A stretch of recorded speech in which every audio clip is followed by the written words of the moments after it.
महात्मा बुद्ध के महापरिनिर्वाण के बाद बौद्ध संघ के सामने सबसे बड़ी जिम्मेदारी उनकी शिक्षाओं की शुद्धता को बनाए रखने और उन्हें आने वाली पीढ़ियों तक पहुंचाने की थी। बुद्ध ने अपने जीवन काल में किसी व्यक्ति को अपना उत्तराधिकारी नियुक्त नहीं किया था, बल्कि उन्होंने स्पष्ट रूप से कहा था कि धम्म और विनय ही उनके बाद मार्गदर्शक होंगे।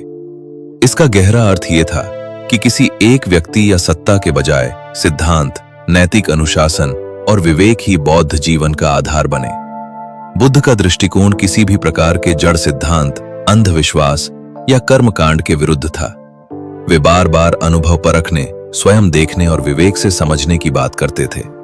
उनके लिए करुणा केवल भावना नहीं थी, बल्कि व्यवहार में उतरने वाला जीवन मार्ग था, और प्रज्ञा केवल ज्ञान नहीं थी, बल्कि यथार्थ को देखने की क्षमता थी। बुद्ध के परिनिर्वाण के बाद संघ के भीतर यह चिंता स्वाभाविक थी कि उनके उपदेशों को कैसे सुरक्षित रखा जाए। इसी कारण भिक्षुओं ने राजगृह, वैशाली और पाटलिपुत्र जैसी सभाओं में एकत्र होकर उपदेशों और विनय का संकलन किया। इन सभाओं का उद्देश्य केवल ग्रंथ तैयार करना नहीं था, बल्कि संघ की एकता बनाए रखना, मतभेदों को संवाद से सुलझाना और धम्म की मूल भावना को बचाए रखना भी था। समय बीतने के साथ बौद्ध धम्म भारत की सीमाओं से बाहर गया और श्रीलंका, मध्य एशिया, चीन और आगे पूर्वी एशिया तक पहुंचा। इस यात्रा में बौद्ध धम्म का संपर्क अलग अलग भाषाओं, संस्कृतियों और सामाजिक परिस्थितियों से हुआ। इस संवाद ने बौद्ध धम्म को जीवंत बनाए रखा और इसी प्रक्रिया में आगे चलकर थेरवाद और महायान जैसी परंपराएं उभरी। इतिहासकार रोमिला थापर ये स्पष्ट करती हैं कि कोई भी धार्मिक या दार्शनिक परंपरा समय के साथ स्थिर नहीं रहती। समाज की संरचना बदलती है, सत्ता के रूप बदलते हैं, आर्थिक रिश्ते बदलते हैं और इनके साथ विचारों की प्रस्तुति भी बदलती है। बौद्ध धम्म भी इस ऐतिहासिक प्रक्रिया से अलग नहीं रहा। बौद्ध संघ के भीतर अलग अलग दृष्टिकोणों का उभरना किसी बाहरी षड्यंत्र का परिणाम नहीं था, बल्कि बदलते सामाजिक और ऐतिहासिक संदर्भों के अनुसार स्वाभाविक विकास था। जब बौद्ध धम्म ग्रामीण समाज से निकलकर व्यापारिक नगरों और अंतरराष्ट्रीय व्यापार मार्गों तक पहुंचा, तो उसके सामने नई चुनौतियां आईं। व्यापारी वर्ग और शहरी समाज की आवश्यकताएं अलग थीं। उन्हें ऐसे प्रतीकों और कथाओं की जरूरत थी जो उनके अनुभवों से जुड़ सकें। इस कारण बौद्ध धम्म की प्रस्तुति में परिवर्तन हुआ।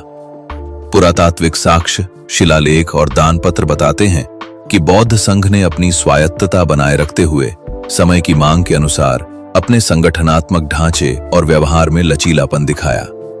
इससे यह स्पष्ट होता है कि बौद्ध परंपराओं का विकास किसी टूटन से नहीं, बल्कि निरंतरता के साथ परिवर्तन से जुड़ा है। थेरवाद परंपरा, जिसे स्थविरों का मार्ग भी कहा जाता है, ने बुद्ध के मूल उपदेशों और विनय को केंद्र में रखा। पाली भाषा में संरक्षित ग्रंथों को इस परंपरा में अत्यधिक महत्व प्राप्त हुआ।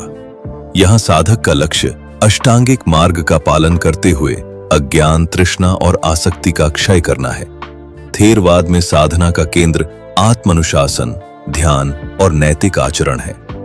अरहत आदर्श का अर्थ ये नहीं कि व्यक्ति केवल अपने बारे में सोचे, बल्कि ये कि वह अपने भीतर के दुख के कारणों को समझकर उन्हें समाप्त करे और समाज के लिए एक शांत और नैतिक जीवन का उदाहरण बने। विद्वान रिचर्ड गोम्ब्रिच के अध्ययन बताते हैं कि थेरवाद केवल भिक्षुओं की सीमित परंपरा नहीं थी, बल्कि समाज से गहराई से जुड़ी हुई व्यवस्था थी। मठ केवल पूजा स्थल नहीं थे, बल्कि शिक्षा, संवाद और सामाजिक सहयोग के केंद्र थे।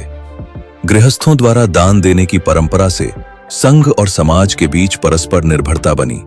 ये संबंध केवल आर्थिक नहीं था, बल्कि नैतिक और सांस्कृतिक भी था। थेरवाद ने बाहरी प्रभावों से बचते हुए अपनी परंपरा को संरक्षित रखा, जिससे बुद्ध के उपदेशों की मूल संरचना सुरक्षित रही। महायान परंपरा में करुणा का विस्तार अधिक व्यापक रूप में दिखाई देता है। यहां बोधिसत्व का आदर्श प्रमुख है।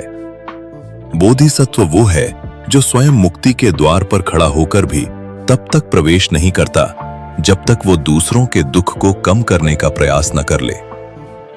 ये दृष्टिकोण व्यक्तिगत साधना को सामाजिक जिम्मेदारी से जोड़ता है। महायान का उद्देश्य केवल व्यक्तिगत निर्वाण नहीं, बल्कि सामूहिक कल्याण की भावना को प्रोत्साहित करना है। विद्वान एडवर्ड गोंजे मानते हैं कि महायान बुद्ध की मूल शिक्षाओं से विचलन नहीं बल्कि उनका विस्तार है। प्रज्ञा और करुणा का जो बीज बुद्ध के उपदेशों में था, महायान ने उसे व्यापक सामाजिक संदर्भ में प्रस्तुत किया। इसी कारण महायान परंपरा चीन, कोरिया, जापान और तिब्बत जैसे क्षेत्रों में गहराई से फैली। वहां की स्थानीय संस्कृतियों के साथ संवाद करके बौद्ध धम्म ने नए प्रतीक और रूप ग्रहण किए, परंतु उसकी मूल भावना दुख से मुक्ति कायम रही। बौद्ध परंपरा में भाषा का प्रश्न केवल तकनीकी नहीं बल्कि पहचान से भी जुड़ा है। पाली को मूल भाषा मानने वाले कुछ लोगों को संस्कृत बाहरी प्रभाव लगती है, परंतु ऐतिहासिक दृष्टि से देखा जाए तो संस्कृत उस समय विद्वानों और दार्शनिक संवाद की प्रमुख भाषा बन चुकी थी। नागार्जुन, असंग और वसुबंधु जैसे आचार्यों ने संस्कृत का प्रयोग इसलिए किया ताकि वे अन्य दार्शनिक परंपराओं के साथ तार्किक संवाद कर सकें। महायान ग्रंथों में प्रयुक्त भाषा वैदिक संस्कृत जैसी शुद्ध नहीं थी, बल्कि पाली और प्राकृत से प्रभावित बौद्ध संकर संस्कृत थी। इससे यह स्पष्ट होता है कि बौद्धों ने भाषा को अपनाया पर उसे अपनी शर्तों पर ढाला। अक्सर यह कहा जाता है कि बौद्ध धम्म टूट गया या विभाजित हो गया, परंतु पुरातात्विक शोध इससे अलग तस्वीर प्रस्तुत करते हैं।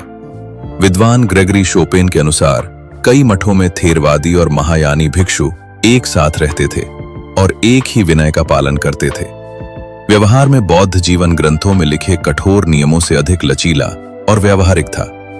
इससे यह समझ में आता है कि मतभेद होने के बावजूद संघ के भीतर सह अस्तित्व बना रहा।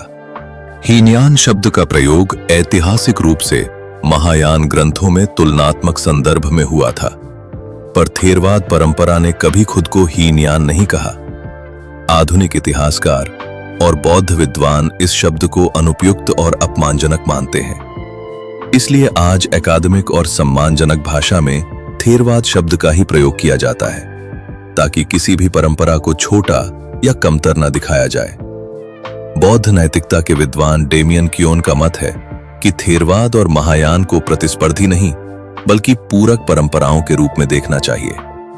थेरवाद ने धम्म की जड़ों, अनुशासन, ध्यान और मूल उपदेशों को संभाला, जबकि महायान ने उसी वृक्ष की छाया को दूर दूर तक फैलाया।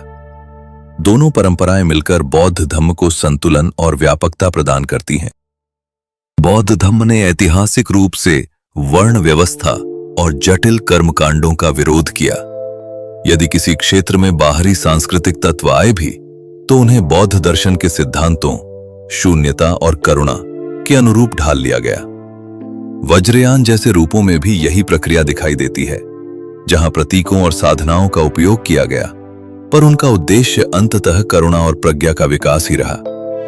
अंत में यही कहा जा सकता है कि यदि बौद्ध धम्म समय के साथ लचीला न होता तो वह एशिया और विश्व के विभिन्न भागों में इतनी गहराई से स्थापित न हो पाता।